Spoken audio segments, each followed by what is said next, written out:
আসসালামু আলাইকুম গাইস, রাফি গল্পর সিজন 2 পার্ট 3 নিয়ে পরিচিত। বেশি কথা না বলে ভিডিওটা শুরু করা যাক। মিমের মা বলল ও তো প্রতিদিন সন্ধ্যার মধ্যে আসে, আজ কেন বা এখনো এলো না। মাসুদের মা বলল এলো না মানে তাহলে কোথায় গেল। তখনই মিমের মা ড্রাইভারকে দেখতে পেয়ে তাকে বলে মিম কোথায়, সে তো এখনো আসেনি, তোমার নাওকে নিয়ে আসার কথা। ড্রাইভার বলল মিম ম্যাডাম তো নিজের গাড়ি থেকে নেমে গেছে মাঝ রাস্তায়। মিমের মা বলল গাড়ি থেকে নেমে গেছে মানে কোথায় গেছে। ড্রাইভার বলল তা তো জানি না, কিন্তু রাফি ভাইয়ের সাথে একসাথে করে রিস্কায় কোথায় যেন গেল আর আমাকে বলল আমি যেন চলে আসি। এই কথা শুনে মিমের মা ও মাসুদের মা দুজনেই বেশ অবাক হলো। আর মাসুদের মা বলে উঠলো ভাবি এই রাফি আবার কে, আর মিম ওর সাথে রিস্কায় গেছে মানে। মিমের মা বলল ওই যে একটা ছেলের কথা বলছিলাম না, সেই ছেলেটার নামই রাফি। মাসুদের মা বলল তাও মিমের সাথে কি আর একসাথে রিস্কায় কেন গেল। মিমের মা বলল তা তো আমিও বুঝতে পারছি না। মাসুদের মা বলল ভাবি এটা তো কথা ছিল না, আর কিছুদিন পর মিম আর মাসুদের বিয়ে হবে, আর মিম এখন অন্য ছেলের সাথে রিস্কায়, তাও আবার এই রাতে। মিমের মা বলল আমিও তা কোনোভাবেই বুঝতে পারছি না। মাসুদের মা বলল মাসুদের বাবা যদি জানতে পারে তবে তারা কি মনে করবে। তখনই সেখানে মাসুদ চলে আসে আর বলে মা তোমার কি হয়েছে। মাসুদের মা বলল আর বলিস না, রাত 9টা বেজে গেল এখনো মিম আসছে না, আর এখন শুনি মিম নাকি রাফি নামের কোন ছেলের সাথে রিস্কায় করে কোথায় যেন গেছে আর এখনো নেই। এই কথা শুনে মাসুদের মাথা পুরো গরম হয়ে গেল আর মিমের মাকে বলল চাচি এসব কি শুনছি, মিম কি এসব। মিমের মা বলল না বাবা এসব কিছু না, আজই আমি ওকে বলে দিব। মাসুদের মা বলল অনেক কিছুই ভাবি, একটা ছেলে আর মেয়ে একসাথে কেন, আর মিমের সাথে কিছুদিন পর মাসুদের বিয়ে। মিমের মা বলল আমি আজই মিম আসলে তাকে জিজ্ঞাসা করব। মাসুদ বলল ওসব আমি কিছু বুঝি না, আগে এই রাফি ছেলেটাকে বাসায় যেন আর না দেখি। মিমের মা বলল আচ্ছা ঠিক আছে, তুমি আর রাগ করিও না। তখনই মিম সেখানে চলে আসে আর তার পা কেটে যাওয়ার কারণে একটু কষ্ট করে হাঁটছে। মিমের মা বলে ওঠে মিম তুমি এত সময় কোথায় ছিলে। মিম বলল আসলে মা একটু ঘুরতে গিয়েছিলাম তাই। মিমের মা বলল তা এত দেরি হলো কেন। মিম বলল আসলে মা আমার পাটা একটু কেটে গিয়েছে তো তাই দেরি হলো। মিমের মা বলল পা কেটে গিয়েছে মানে কোথায়। তারপর মিমের মা সত্যিই দেখেছে মিমের পা কেটে গেছে আর তার পায়ে কাপড় বাঁধা। তা দেখে মিমের মা বলে আচ্ছা তুমি তাহলে এখন খাবার খেয়ে গিয়ে শুয়ে পড়ো, তোমার সাথে আমার কাল কিছু কথা আছে। মিম বলল মা কি কথা। মিমের মা বলল কালকে সকালে বলবো, এখন খেতে আসো। তারপর মিম সবার সাথে খেতে বসে, কিন্তু সেখানে রাফিকে দেখতে পারে না। তখনই মিমের বাবা বলে উঠে রাফিকে কেন দেখছি না, ও কোথায়। মিমের মা বলল সেটা তোমার জানার দরকার নেই, আর কাল থেকে ও এখানে থাকবে না। মিমের বাবা বলল থাকবে না মানে কেন, কি হয়েছে। মিমের মা বলল সেটা তোমার পরে জানলে হবে। রাফি থাকবে না শুনে মিমও অনেক অবাক হয়, আর রাফি তো এখনো বাসায় আসেনি। মিম বলল কেন মা কি হয়েছে, কেন সে এখানে থাকবে না। তখনই মাসুদের মা বলে সেটা তুমি ভালো করেই জানো। মিম বলল কেন। মিমের মা বলল আমি খাবার খাওয়ার সময় এত কথা পছন্দ করি না।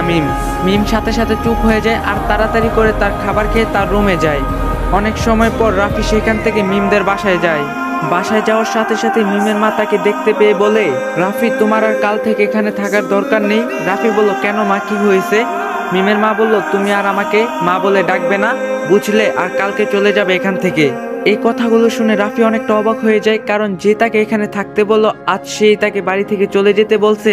তারপর রাফি সবকিছু মেনে নিয়ে বলে আচ্ছা আমি কাল এখান থেকে চলে যাব, আর যদি ভুল করে থাকি তাহলে মাফ করে দিয়েন। এই কথা বলে রাফি সেখান থেকে চলে যায়। রাফি তখনও বুঝতে পারেনি যে কেন তার সাথে এমন হচ্ছে। আবার মাঝে মাঝে মনে হচ্ছে তার মিমের জন্যই কি তবে সবকিছু হচ্ছে। এরপর আর সে এত কিছু না ভেবে ঘুমাতে গেল, কারণ কাল তাকে সকালে এই বাড়ি ছেড়ে যেতে হবে, আর এটাই আজ তার শেষ রাত।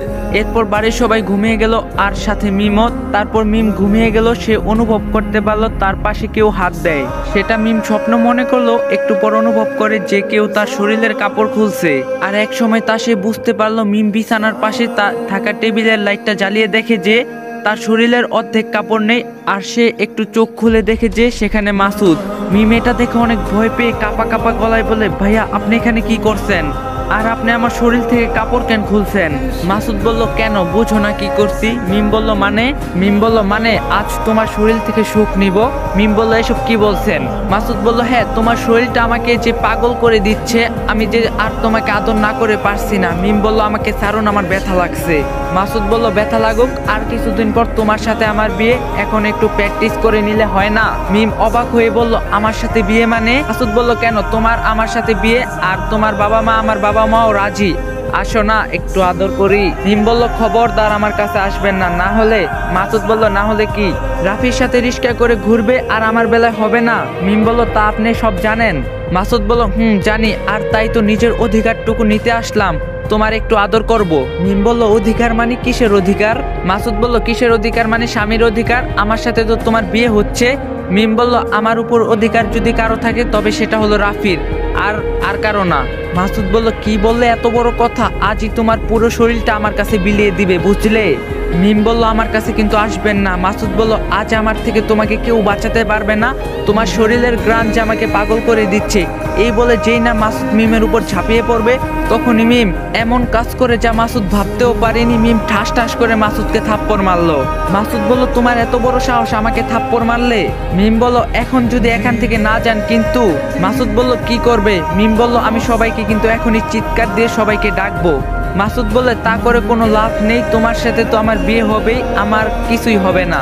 মিম বলল আপনি কি এখন এখান থেকে যাবেন নাকি? মাসুদ বলল চলে যাচ্ছি, কোনো সমস্যা নেই, তবে খালি আগে বিয়েটা হোক, তারপরেই থাপ্পড়ের জবাব দিব। এই বলে মাসুদ মিমের রুম থেকে চলে গেল, আর সেও তার রুমের দরজা লাগিয়ে দিল। এখন সে কি করবে কিছুই বুঝতে পারছে না। সে রাফিকে ভালোবাসবে, কিন্তু এদিকে রাফিও রাজি না তার ভালোবাসায়, আর মাসুদকে সে বিয়ে করতে চায় না। এর পরের দিন মিম যখনই রুম থেকে বের হয় তখনই তার মা তাকে ডেকে বলে।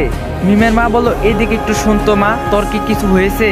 মিম বলল কিছু না, কি বলবে বলো। মিমের মা বলল পরের সপ্তাহে তোর আর মাসুদের বিয়ে। মিম বলল জানি।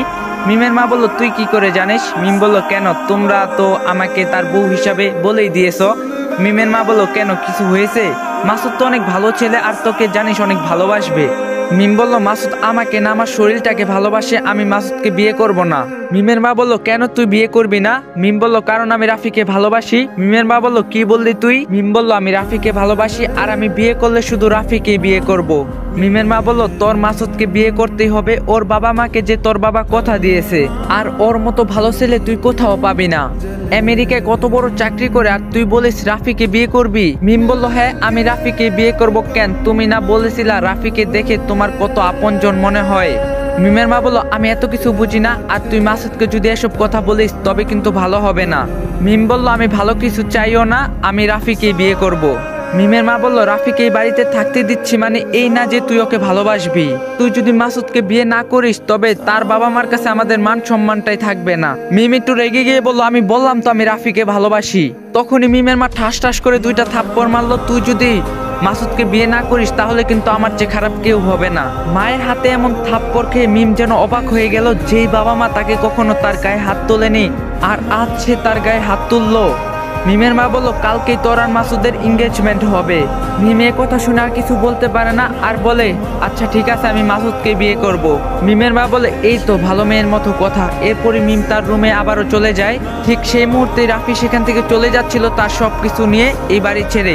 মিমের মাকে দেখে বলল আন্টি আমি এখান থেকে চলে যাচ্ছি, আপনারা আমার জন্য অনেক কিছু করছেন, কিছু যদি ভুল করে থাকি তাহলে মাফ করে দিবেন। মিমের মা বলল তাহলে যাও তবে। এরপর যখনই রাফি সেখান থেকে চলে যাবে তখনই মিমের বাবা তাকে দেখতে পেয়ে বলে তুমি এখনই চলে যাচ্ছ নাকি? রাফি বলল জি স্যার। মিমের বাবা বলল আচ্ছা শোনো, তুমি যেহেতু চলে যাবে তাহলে কালকেই যাও। রাফি বলল কেন? মিমের বাবা বলল আসলে কালকে মিমের জন্মদিন তো তাই। রাফি বলল ও। মিমের বাবা বলল কালকে দিনটা না হলে থেকেই যাও। রাফি বলল আমি না থাকলে হয় না। মিমের বাবা বলল এতদিন যেহেতু ছিলে কালকে দিনটা না হয় থেকেই যাও। রাফি বলল আচ্ছা। অন্যদিকে মাসুদ এখনো মিমের উপর রেগে আছে, তার জন্য এখন এইসব সহ্য হচ্ছে না যে মিম তাকে থাপ্পড় দিয়েছে। তখনই মিমের মা মাসুদকে বলে কালকে তোমার আর মিমের এঙ্গেজমেন্ট হবে। মাসুদ বলল মানে? মিমের মা বলল কালকে মিমের জন্মদিনের অনুষ্ঠান, তোমার আর মিমের এঙ্গেজমেন্ট হবে। মাসুদ বলল সত্যি বলছেন? মিমের মা বলল কালকেই তোমাদের এঙ্গেজমেন্ট হবে, তোমার বাবা মাকেও বলছি। মাসুদ বলল আচ্ছা চাচি। মিমের মা বলল তুমি তাহলে এখন মিমকে নিয়ে একটু বাইরে ঘুরতে যাও। মাসুদ বলল আচ্ছা। এদিকে রাফি আজ অফিসেও যায়নি, আজ তার মনটাও ভালো নেই, তাই ছাদে এসেছে। হঠাৎ মিমের মা সেখানে এসে তাকে বলে তুমি এখনো যাওনি? রাফি বলল আসলে স্যার আমাকে বলছে কালকে দিনটা থেকে যেতে। মিমের মা বলল কেন? রাফি বলল মিমের জন্মদিন বলে তাই থাকতে বলছে। মিমের মা বলল আচ্ছা, মিমের সাথে তোমার কি সম্পর্ক? এ কথা শুনে রাফি অনেকটা অবাক হয়, আর বলে কেন, তার সাথে তো আমার কোনো সম্পর্ক নেই। মিমের মা বলল কোনো সম্পর্ক থাকুক লাগুক সেটা আমি চাই না, আর তুমি কালকেই চলে যাবে, বুঝছো? রাফি বলল একটু পর রাফি যখন বাড়িতে আসে তখনই সে দেখতে পায় মিম মাসুদের সাথে কোথায় যেন যাচ্ছে। তারপর তারাও চলে গেল। রাফি সেদিকে নজর না দিয়ে একটু পর মাসুদের মা রাফিকে দেখে বলে, এই তুমি কি রাফি? রাফি বলল, জি আমি রাফি। তোমার মিমের সাথে এত কিসের কথা? রাফি বলল, কোথায় কথা বললাম, কেন কিছু হয়েছে? তাহলে কাল রাতে মিমের সাথে রিস্কায় কেন ঘুরছিলে? রাফি বলল, আপনি কি করে জানলেন এসব? তা তুমি কি ভেবেছো আমরা কিছুই জানি না? শোনো, মিমের সাথে আর যেন ভুলেও তোমাকে না দেখি, কারণ মিম আমার ছেলের বউ, বুঝছো? রাফি বলল, ছেলের বউ মানে? মিম আবার কবে বিয়ে করলো? তা সময় হলেই দেখতে পারবে, কারণ তাদের কিছুদিন পরেই বিয়ে হবে, বুঝলে? রাফি বলল, বুঝলাম, কিন্তু আপনি এসব আমাকে কেন বলছেন? কারণ আমি চাই না আমার ছেলের বউ অন্য কারোর সাথে কথা বলুক বা ঘুরুক। রাফি বলল, আচ্ছা ঠিক আছে, আমার মনে থাকবে। এরপর মাসুদের মা সেখান থেকে চলে গেল। রাফি ভাবতে থাকলো এসব কি হচ্ছে। কালকে মিম তাকে তার ভালোবাসার কথা বলল, আর আজ সে মাসুদের সাথে বাইরে গেল, আর এখন মাসুদের মা বলে যে তার সাথে মিমের বিয়ে। তাহলে কি মিম তাকে এমনি বলছিল সে তাকে ভালোবাসে? সে মিমকে কখনোই ভালোবাসেনি, কিন্তু এখন যেন মিমের উপর তার দুর্বলতা হচ্ছে। এদিকে মিমকে নিয়ে মাসুদ বাইরে গিয়েছে গাড়িতে বসে থাকা অবস্থায়। মাসুদ বারবার শুধু তার শরীরের পিছনে খারাপভাবে হাত দিচ্ছে, আর মিমও এতে কিছু না বলে চুপচাপ বসে আছে আর সহ্য করছে। এরপর মাসুদ তাকে হাসতে হাসতে বলল, খুব তো কালকে রাতে চোর দিয়েছিলে, এখন কি হলো? মিম নিশ্চুপ। মাসুদ বলল, কতই না এমন ভালোবাসা দেখলাম, আসলে তুমি কোথায় আর ও কোথায়? শুধু শুধু কালকে রাতে মুডটা নষ্ট করে দিলে, দুজনে একটু মজাই নিতাম। মিম কান্নার স্বরে বলল, আমার এসব ভালো লাগছে না। মাসুদ বলল, একটুও তো ভালো লাগে না? কাল আগে এঙ্গেজমেন্টটা হয়ে যাক, তারপর না হয় দেখা যাবে। যাই হোক, আমাকে তো তোমার বিয়ে করতে হবে। এরপর মাসুদ একটা জায়গায় থামলো, দেখতে পারে যে আর কয়েকজন দেখে বলে, আরে মাসুদ কেমন আছিস? আরে বন্ধু কেমন আছিস? কবে দেশে আসলি? মাসুদ বলল, এই তো 1 সপ্তাহ হবে। তোরা কেমন আছিস? অনেক ভালো আছি মামা। তা তোর গাড়িতে ওটা কে? মাসুদ বলল, ওটা আমার হবু বউ। হবু বউ মানে? একটু টেস্ট করে দেখিস নেই? মানে তুই আবার এসব না করে হবু বউ করবি নাকি? মাসুদ একটু হাসি দিয়ে বলল, কি যে বলিস, এসব হলো আমার কাছে টিস্যু পেপার, ব্যবহার করা হলেই ফেলে দিব। তারপর ওই ছেলেগুলো বলে, মামা এই মালটারে কিছুদিন আগে দেখছিলাম শপিং মলে, কিন্তু একটা ছেলে ওর সাথে ছিল, কিছু বলতে পারিনি। তবে যাক, এখন তুই আগে নে, তারপর না হয় আমাদেরকে একটু দিস। মাসুদ একটু হাসি দিয়ে বলল, দিব সমস্যা নেই। এভাবে মাসুদ ওদের সাথে অনেক সময় ধরে কথা বললে মিম গাড়ির জানালা দিয়ে দেখে যে এরা সেই দিনে সেই খারাপ ছেলেগুলো যারা শপিং মলে মিমের সাথে খারাপ কথা বলছিল। একটু পর মাসুদ মিমের কাছে এলো। মিম তাকে বলে, ওই ছেলেগুলো কারা ছিল? মাসুদ বলল, কেন, আমার বন্ধু। মিম বলল, ওরা তোমার বন্ধু কি করে হলো? আর তাদের সাথে তুমি কেন কথা বলবে? মাসুদ বলল, সেটা আমার ব্যাপার, তোমার এত মাথা না ঘামালেও চলবে। মিম বলল, না এমনিই বললাম। মাসুদ বলল, এই চলো না একটা হোস্টেলের থেকে একটু ঘুরে আসি। তোমাকে মানে আজ যা দেখতে লাগছে না, কি আর বলি, সামলানোই যাচ্ছে না। চলো না, বেশি না, 1 ঘন্টা মাত্র, প্লিজ। মিম নিশ্চুপ। মাসুদ বলল, এমন চুপ করে থাকলে কি হবে? বুঝছি তুমি এভাবে শুনবে না, তাই তো, আচ্ছা হোক, আমারও সময় হোক, আসছে। এই বলে মাসুদ অনেকটা রাগ হয়ে আবারও মিমদের বাড়িতে চলে আসলো। আর এদিকে রাফিও মিমদের বাসা থেকে বের হয়ে বাইরে আসছে। তখন মাসুদ রাফিকে বাড়িতে ঢুকানোর জন্য বলে, এই তাড়াতাড়ি মেন দরজাটা খুলতো। তারপর রাফি দরজাটা খুলে দিল। মাসুদ গাড়ি তাদের বাড়ির ভিতর ঢুকায়।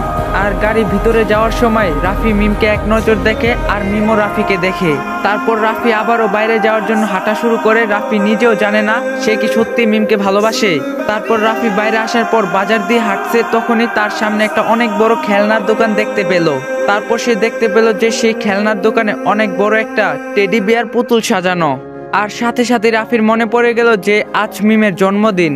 আর তার আবারও মনে পড়ে গেল ছোটবেলায় রাফি ঋতুর জন্মদিনে একবার একটা টেডি বিয়ার নিয়ে গিয়েছিল, আর তা দেখে ঋতু ভীষণ খুশি হয়েছিল।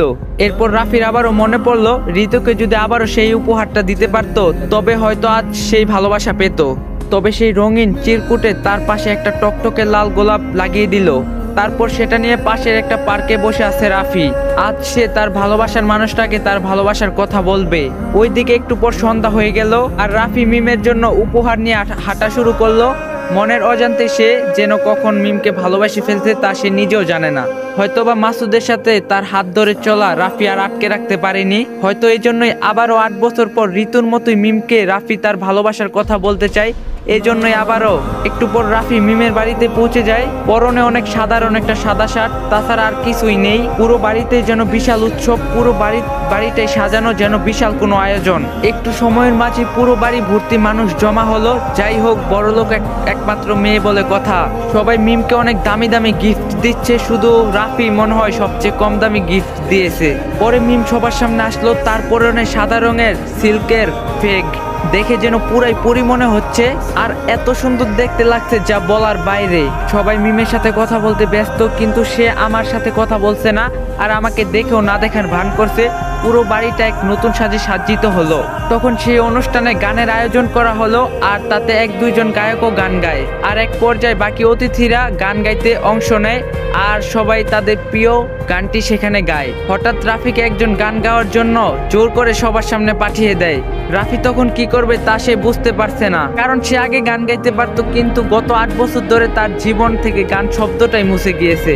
তখন সবার সামনে যাওয়ার পর রাফি কি করবে তা সে নিজেও বুঝতে পারে না। তখন মিম তার দিকে কেমন করে যেন তাকিয়ে থাকে। তখন রাফি তার সেই 8 বছর আগের গাওয়া গানটিই গায়। আমার সকল অভিযোগ তুমি, তোমার মুখের মিষ্টি হাসিটা কি আমি, আমার না বলা কথার বাজে তোমার গানের কত সুর ভাসে, তোমায় নিয়ে আমার লেখা গান অযথা কত স্বপ্ন বনে আছে, আমার হাতের আঙ্গুলের ভাঁজে তোমায় নিয়ে কত কাব্য রটে, ভুলিনি তো আমি তোমার মুখের হাসি, আমার গাওয়া গানে আমি তোমাকে কতটা ভালোবাসি, আসো আবার কাছে হাতটা ধরো পাশে, তোমায় নিয়ে যাব আমার পৃথিবীতে। সবাই রাফির গান গাওয়া শুনে তার দিকে তাকিয়ে থাকলো কিছু সময়, কারণ এত সুন্দর গান কেউ গাইতে পারেনি। আর সবাই হাততালি দিতে থাকলো, কিন্তু মিম যেন তার এত ভালো গাওয়া গানটাও শুনে মনমরা হয়ে বসে। এরপর মাসুদ আসলো, আর মিমের বাবাও এলো সেখানে মাসুদের বাবাও মাত্র এসেছে। মিমের বাবা বলল, আমি কি আপনাদের সাথে একটু কথা বলতে পারি? সবাই একসাথে অতি আগ্রহে বলল, হ্যাঁ। আজ আমার একমাত্র মেয়ের জন্মদিন, আর আজ আমি আমার একমাত্র মেয়ের সাথে আমার বড় ভাইয়ের একমাত্র ছেলের সাথে এঙ্গেজমেন্ট হবে, আর তাদের কিছুদিন পর বিয়েও হবে। এই কথা শুনে যেন রাফি পুরো আকাশ থেকে পড়ল। মিমের এঙ্গেজমেন্ট আজ হবে মানে এখন সে কি করবে কিছুতেই বুঝতে পারছে না, কারণ সে তার ভালোবাসার কথা এখনো মিমকে বলতে পারেনি। এদিকে এসব ভাবতে ভাবতে রাফি দেখে যে মাসুদ একটা দামি হীরের আংটি মিমের হাতের আঙ্গুলে পরাচ্ছে, আর রাফি কিছু বুঝে ওঠার আগেই মিমের এঙ্গেজমেন্ট হয়ে গেল। আর সকলে হাততালির মধ্যে দিয়ে সবাই তাদের এঙ্গেজমেন্ট হতে দেখলো। এদিকে রাফি তা শুধু নীরব হয়ে দেখছে, কি হলো এসব। সে কি তবে এবারও তার ভালোবাসার কথাটা মিমকে বলতে পারলো না। আজ রাফি ছাড়া সবাই অনেক হাসি খুশি, কারণ আর কিছুদিনই পর তাদের বিয়ে হবে। তারপর মিম তার জন্মদিনের কেক কাটলো, এক এক করে সবাই তাকে কেক খাওয়াই দিল, এমনকি মাসুদও। মিম একবার শুধু রাফির দিকে তাকায়, আবার তার চোখ নিচে নামায়। রাফি শুধু এক দৃষ্টিতে মিমের দিকে তাকিয়ে আছে। এরপর সবাই অনেক আনন্দ করছে, আর রাফি তাদের মাঝে একপাশে চুপ হয়ে বসে আছে। সে এখন কি করবে? মিম তাকে তার মনের কথাটা বলার সময়ও দিল না। অনেক রাত হয়ে গেল, দেখতে দেখতে আজ তার সত্যি কেউ নেই, সবাই আজ তার আবারও পর, এমনকি মিমও আজ। এরপর রাফি তখন সেখান থেকে যখনই যাবে তখনই রাফি দেখতে পায় পাশের রুমে মাসুদ মিমের সাথে ঠোঁটে কিস করছে, তাকে জড়িয়ে ধরে, আর মিমও তাতে সাড়া দিচ্ছে। এবং এক পর্যায়ে মাসুদ মিমকে আরো কিস করতে থাকে। তখন রাফি আর সহ্য না করতে পেরে মাসুদকে এক ধাক্কা দিয়ে তার মুখে একটা জোরে ঘুষি মারে, আর মাসুদ সেখানেই পড়ে যায়। এসব দেখে মিম অবাক হয়ে বললে, এসব কি হচ্ছে, তুমি ওকে মারলে কেন? তখনই রাফি মিমের হাতটা শক্ত করে ধরে বলে, রাফি মিমকে বলল, আমি তোমাকে অনেক ভালোবাসি, আমি তোমাকে আমার ভালোবাসার কথা বলতে পারিনি, কিন্তু আজ আমি বলতে বাধ্য হলাম। আমি তোমাকে অনেক ভালোবাসি, আমি তোমাকে বিয়ে করতে চাই, আমি তোমাকে ছাড়া বাঁচবো না, আই লাভ ইউ মিম। তখনই মিম রাফিকে কষিয়ে গায়ের সমস্ত শক্তি দিয়ে একটা চর মারে। লজ্জা করে না বেয়াদব ছোট লোকের বাচ্চা, তুই আমার হাত ধরছিস, এত বড় সাহস তোর? রাফি বলল, মিম আমি তোমাকে ভালোবাসি। তারপর মিম ঠাস ঠাস করে আরো 2টা থাপ্পড় মারে। তুই কোন সাহসে এই কথা বলিস? কুত্তার বাচ্চা, তোর সাথে আমার কোন দিক দিয়ে যায়? রাফি মিমের কাছে পরপর চর খাওয়ার পর নিস্তব্ধ হয়ে গেল। আসসালামু আলাইকুম গাইস, এখানে সমাপ্তি হলো সিজন 2। তো সিজন 3 আসতে অনেক লেট হইব, তো আপনারা একটু ধৈর্য রাখেন। সিজন 3 যবে আসবো আমি তবেই রিলিজ করে দিম। তো ভিডিওটা অবশ্যই আপনাদের কাছে ভালো লাগলে অবশ্যই কমেন্টে বলে যাবেন। আর আমার চ্যানেলে নতুন হলে চ্যানেলটা অবশ্যই সাবস্ক্রাইব করে দিবেন।